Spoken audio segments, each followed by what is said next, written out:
Hi friends! So today I kind of want to talk about my vertical labret piercing because I think that there needs to be more firsthand, not kind of walk it off kind of information about it. No, this is not the story about how I got it or when I got it. That's a whole different video that I will get to later, but this is just information on the piercing itself. So, because it is so big, most everyone knows what it is. A vertical labret piercing is a lip piercing that goes straight through the center of your lip, or it can be on the side. It can be anywhere on your lip as long as it is straight through your lip upwards. Mine, I chose the center as a garbage point, and it just kind of sticks through. I would say that it's kind of a tough piercing to get depending on how big your bottom lip is. My bottom lip's pretty big, and so I have a lot of space underneath that can be pushed through, through. In terms of pain, it definitely, oh my god, definitely was my most painful piercing, and I might be in the minority saying this, but my nose hurt way more than my vertical labret did. I don't think my vertical labret even, can be compared to anything. It was so painful for me. I have a pretty okay pain tolerance too, and it was just so bad. I would say it's like a 7. I'm not gonna say it's painstakingly like, oh my god, I want to hang myself, lightheaded, I'm ready to leave kind of piercing, but it definitely hurt way less than my nose did, and I just did my nose. In terms of migration and rejection with it, you can tell that it migrates a little bit, because it's technically a surface piercing.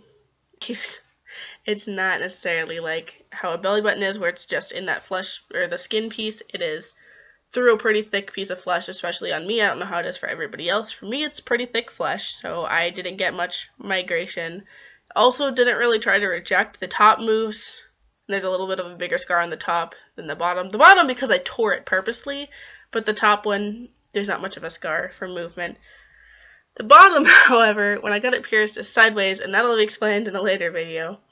The bottom is a little bit sideways from me tearing it to try to straighten it out. On a lighter note, let's talk jewelry. So for a vertical labret piercing, you can pretty much wear whatever you want. I've had earrings in it. I mean clean earrings. I'm not gonna whip it out of my ear and then pop it in my lip and call it good. I have a 16 gauge in it currently. I have a circular, or captive bead rather, not a circular barbell. I do wear circular barbells in it though. But you can wear pretty much whatever you want in it. I have the curved barbell that I usually put in it is in my helix currently. That's my day-to-day basis. It's just a curved barbell. When I got it pierced, I pierced it with a straight barbell. He put it in. I kept straight barbells for probably the first 2 years. Cat hair on my glasses. I currently wear a captive in it all the time. When I did my smiley, I put primarily the curved barbell in it so that it didn't clash too hard. It looked a little weird until I made my smiley curve a little bit smaller. But you can wear realistically whatever you want, and it's not a bad thing. You can take it out and in. It's easy to take out. You just kind of pop the end off, pull it out, call it good. It does hide very well. I think it's one of the piercings where unless you're really kind of looking at the scar, you can't really tell it's there. It's really good in terms of work because you can just take it out. It's not going to heal over. I'll leave mine out for months and then put it back in. It'll be perfectly fine. The location's kind of wonky. It's definitely a piercing where it's easier if you have a bigger lip.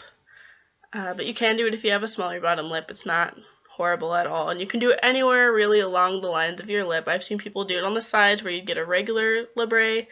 I have mine in the middle just because I think it looks cool. It doesn't usually clash with other piercings at all. I think it matches my piercing set perfectly fine. I have, my helix, I have my lobes, I have my 4th done, and then I have my smiley and my nose. It can have alignment. You can do the center, and then like you can get if you're really getting fancy and you have specific positions, it doesn't clash very hard with anything because it is in the center. It's a pretty easy piercing to have to match everything. With aftercare, all I did was brush my teeth. I really think I don't remember doing anything other than brushing my teeth and mouthwash.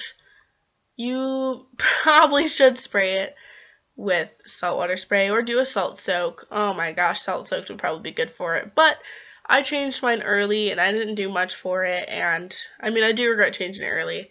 I really wish I'd have left the swell bar in there longer, but I didn't have any problems with it. I don't think it's ever gotten infected. I don't think it's ever gotten problems. I wear, lipstick all the time. I wear chapstick. Nothing gets stuck to it. Things get stuck to the barbell, but nothing gets stuck to it directly. So I hope that was kind of helpful. If you need any other information, let me know. I will give it to you as much as I can. But until next time, see you guys later.